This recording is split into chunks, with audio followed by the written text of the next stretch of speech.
Hey, this is Matt once again. Welcome back to another video. And this is a paid request for Arthur. Thank you so much for that. And for those interested in requesting any type of videos, feel free to send it either directly to my PayPal or join my Patreon. Both links are down below in the info box. And this is for someone called Somebody Help Me, which is probably, it's probably what you're saying. I can't even talk. See, I just like, what do you say? I barely said something called English because like I'm watching this film and I'm kind of praying in my mind, can it shut down like a computer? Can someone just pull the plug and not watch it anymore? Is it the worst movie ever? No, but it's just one of those bargain basement, run-of-the-mill. It came out in 2007, so just that era of these direct-to-video films that all seem to look the same, done the same way, bad acting, lame dialogue, wannabe hostile. Some would say Saw, but I would say wannabe hostile. And then you had films like Turistas and all that stuff. Even Turistas, I would even say at least that has better acting, a better lead than Josh Duhamel, and a better location because it's the lagoons and all that stuff. So I would even put Turistas above this. But this was on BET, and it stars two rappers. One, I don't care what his name is, the guy who plays Daryl. But the other guy, our lead, is Marques Houston. He was one of the voices of the kids on Bebe's Kids. He was also part of the band Immature, which I know that band was featured in House Party 3.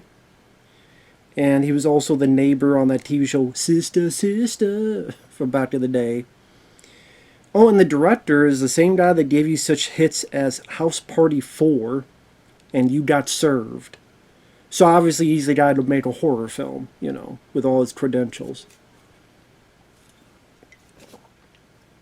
Of course. It's a whopping 4.0 out of 10 in IMDb. Just like I said, so much of the film is just so generic, below generic. A group of people go to a cabin in the woods. What do you think's going to happen?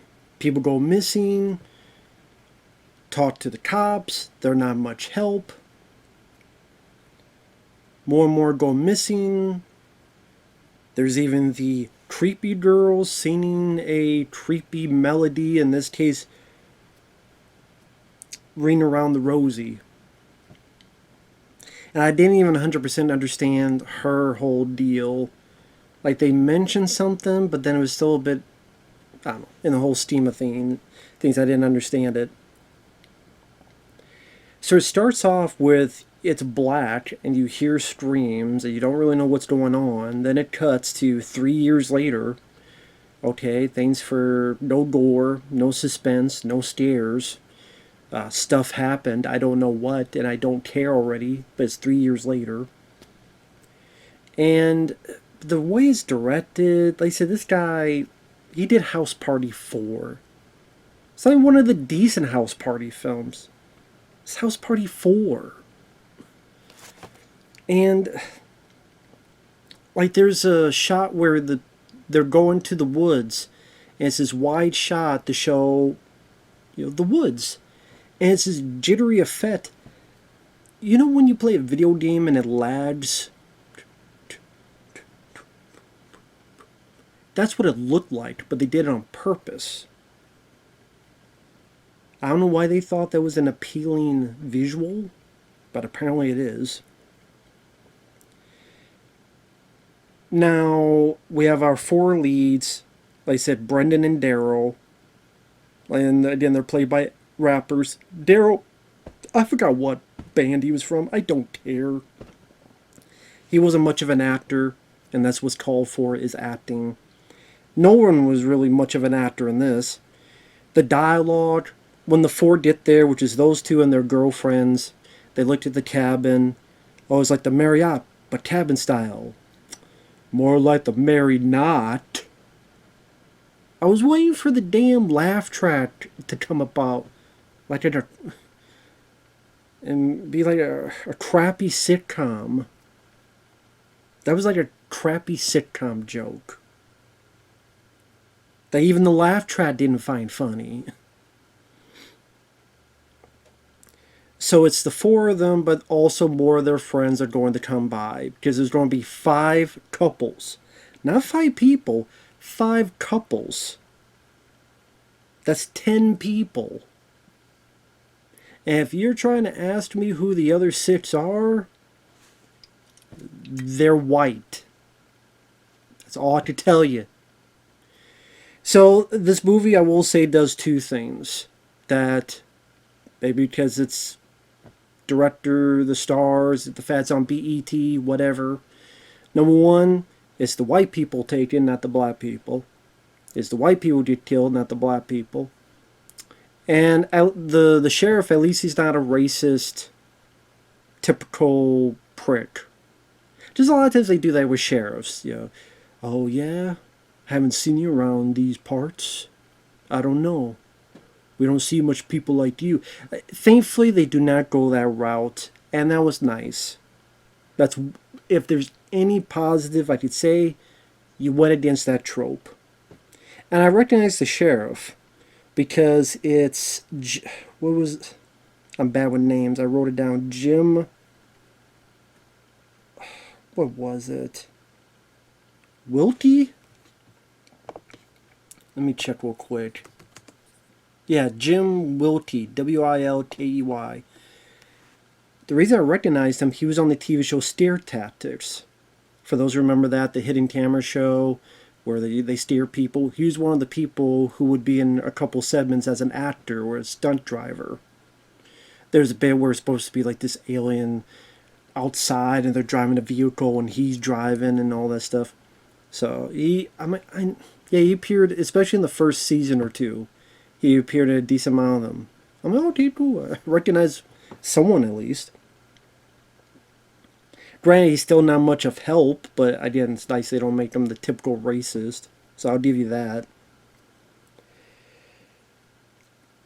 You don't know who most of these people are. Like I said, it's a couple of 5, and there's no proper introductions. They have this big meeting where they're partying. I'm like, who are those 2? Okay, those 2? Wait, where the hell did those 2 come from?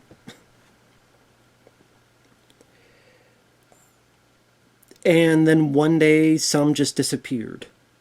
You would think it'd be some kind of, let's develop the characters a little bit. Let's give them at least some kind of personality or trait. Even Friday the 13th films did that. Oh, Shelley in part 3, he's a jokester. Oh, the guy in the wheelchair, he doesn't feel sorry for himself. And he's ready to, do some arm wrestling.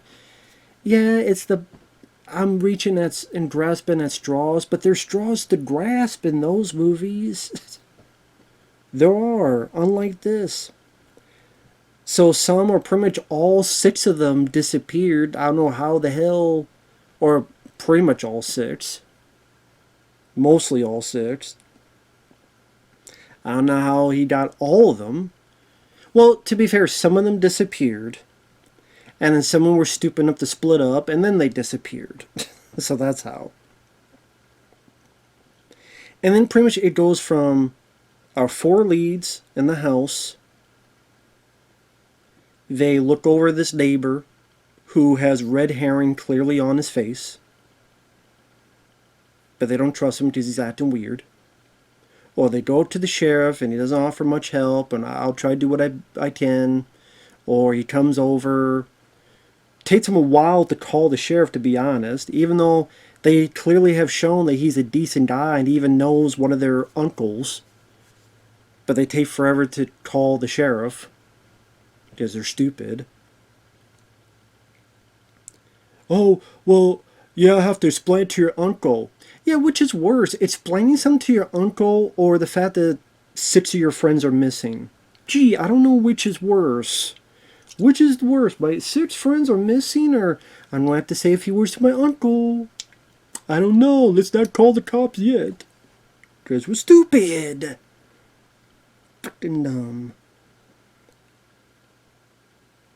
So it's either them doing that, or we go back to the killer's hideout.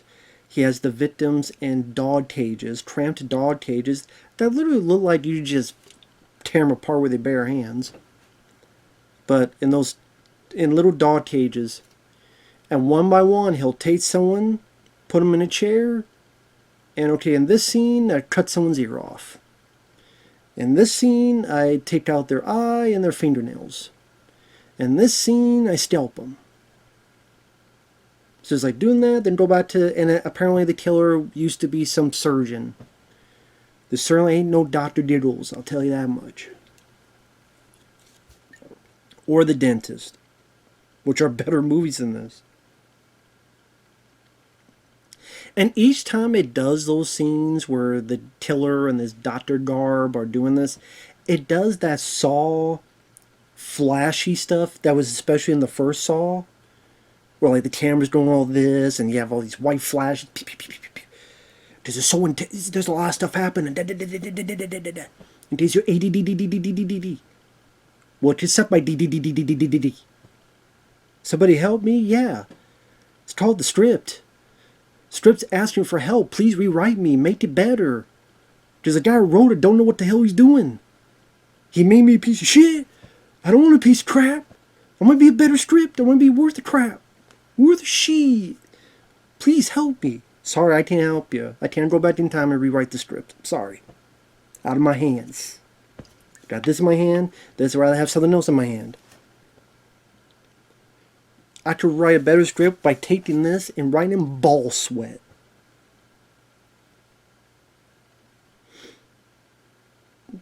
So 4 at the cabin. The 6 whites are missing. That should have been the title. The 6 whites are missing.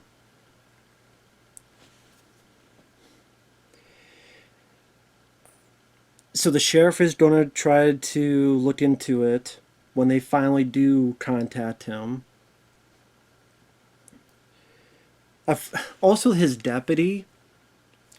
Imagine he had a low rent, low budget Carl Urban. That's what it seemed like. Does his face, like, if I took my glasses off, he kind of looks like Carl Urban face-wise. So it's like, and this is the Carl Urban you get, I don't know, on discount when it's an 80% sell off. And the music at times, you have like a choir type of music, which I don't think quite works with what they're trying to do.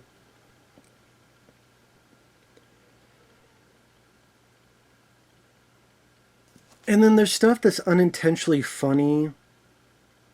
Like of the 4 that are left, the 2 guys, they go outside to go look at the neighbor.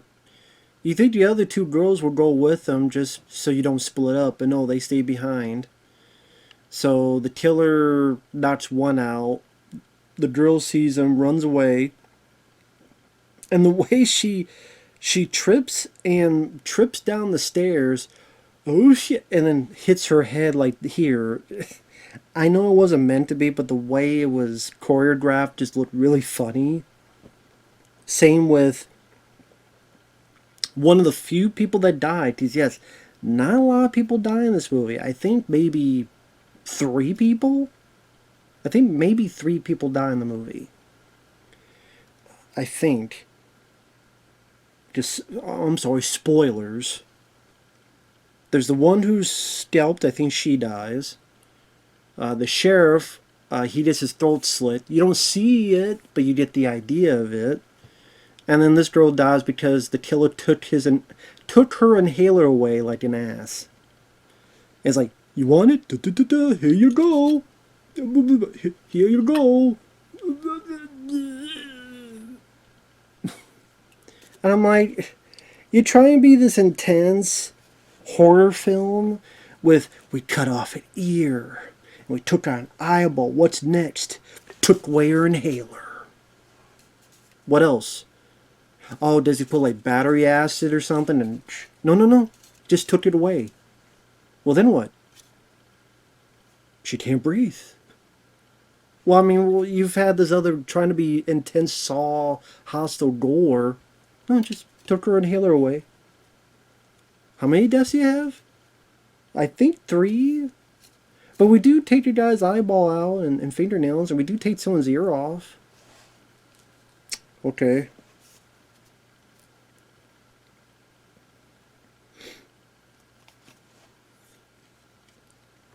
And it's a lot of like the two guys, Brendan and Daryl.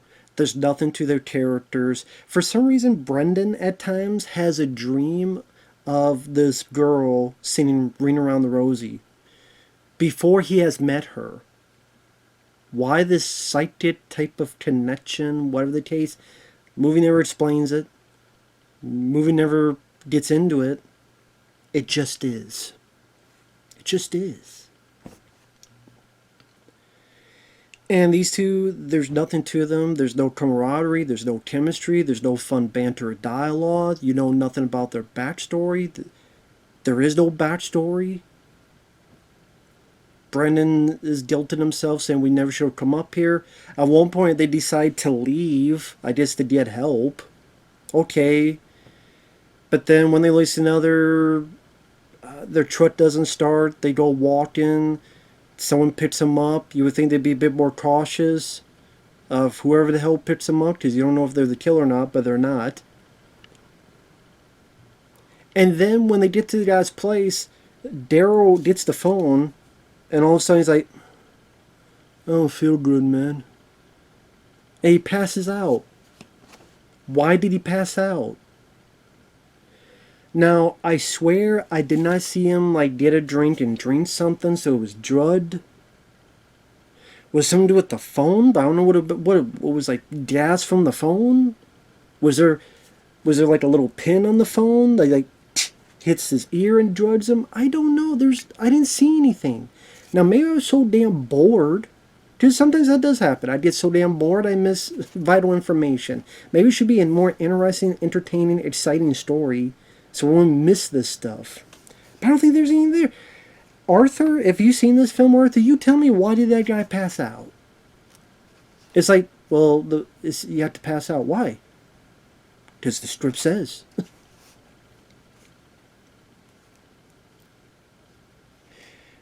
So then Brendan, our lead guy, leaves, and at one point he gets to a cop car, and then he's sleeping. He sees this girl. He leaves without the shotgun, because the cop's shotgun is in the car. He gets out without the shotgun, goes to her. Who the hell is this girl? Then he gets chased, gets attacked, then he wakes up, it was all a dream. As in, he's still in the cop car. And then he sees the girl, and he still leaves. So even in the dream and in real life, he still leaves without the damn shotgun. He still leaves the shotgun in the damn car. In both the dream and the reality. See, at least in the dream, it could be like, okay, he leaves the shotgun, it's a dream, whatever. But then in reality, he stops, he can look. I ain't forgetting this. And then he has a shotgun. That could be like a funny moment. Like, okay. No! Just script in the direct is too stupid. It's too dumb. And who this little girl is? She mentioned something about was her aunt, her grandma? I don't know. The guy killed someone she knew? But then she never runs away. She never tries to attack the guy. She goes along with the guy, but she's helping Brendan. So there's never a moment that she turns on our lead characters, where she's faking and she's leading him into a trap. And by the way, he's over here. That never happens. It's like she's genuinely helping him, but then when it's all said and done and you get the sequel bait ending, she's along with him in the car. Why? Why did Brendan have a dream psychic connection with this girl? Why is our killer so partial to this girl to have her hanging around all the time? Why is this girl with this guy all the time? If that was in the movie, it was not explained well. It was not explained well. It was not explained with any fortitude in terms of script writing. Maybe the guy had his head up his ass and wrote it. So he wrote it. He thought he could have night vision in his a-hole. Sorry, ain't the way it works. You need to get the head out. Get the crap out of your nostrils. Although you might as well write the script with that instead of ink. Because it smells like crap, it looks like crap, because it is crap. And there was a sequel. Because what happens is, he sees his friends in the cages, there's a boring cat and mouse chase. Like 2 times he could kill him and leaves him. He like knocks him down, walks off, knocks him down again. Instead of getting a knife or a shotgun, whatever, that he had in the cop car, which he never brings, uses the shotgun. Get anything to kill him? No. Oh, he's knocked down, I'm gonna go over here. And then ultimately, that neighbor, which I don't understand 100% what that neighbor has to do with anything. That neighbor who they were worried about, he comes in and shoots the guy in the back. But I guess this evil doctor has bulletproof vest or something, and no one bothers to double tap, shoot him in the head or something. Most of the kids are alive. The cop's like, we can't find the guy. And wait, you said little girl? What little girl? And apparently have all this police blockade, but they, for no reason, the guy says, hey, how's it going, officer? I guess because the guy sees the little girl there, and she's like, how you doing? Guy lets them go, and she sings Ring Around the Rosie to the camera. Ring around the Rosie. Yeah, an anal ring. Because it stinks. Stupid script, boring characters, lousy acting, lame dialogue, that torture porn, like hostile stuff is the only thing you get in terms of gore. Other than, wow, it's cool that the cop wasn't racist. And okay, it was the white people that got taken. I don't care about the color of your skin. I care if you're a character worth a crap. There could be 6 people from the Himalayas. There could be 6 people from Andor. There could be 6 people from the 8th dimension for Buckaroo Banzai to save them. I don't give a rat's ass, but no one don't give a rat's ass, and because they don't know who the hell those 6 people were. Hell, I didn't even know who the 4 people were. You have Brendan, you have his girlfriend, you have Daryl, and you have his girlfriend who's a little bit bitchy than the other girlfriend. There you go. So, this movie sucks. See you guys later. Bye-bye.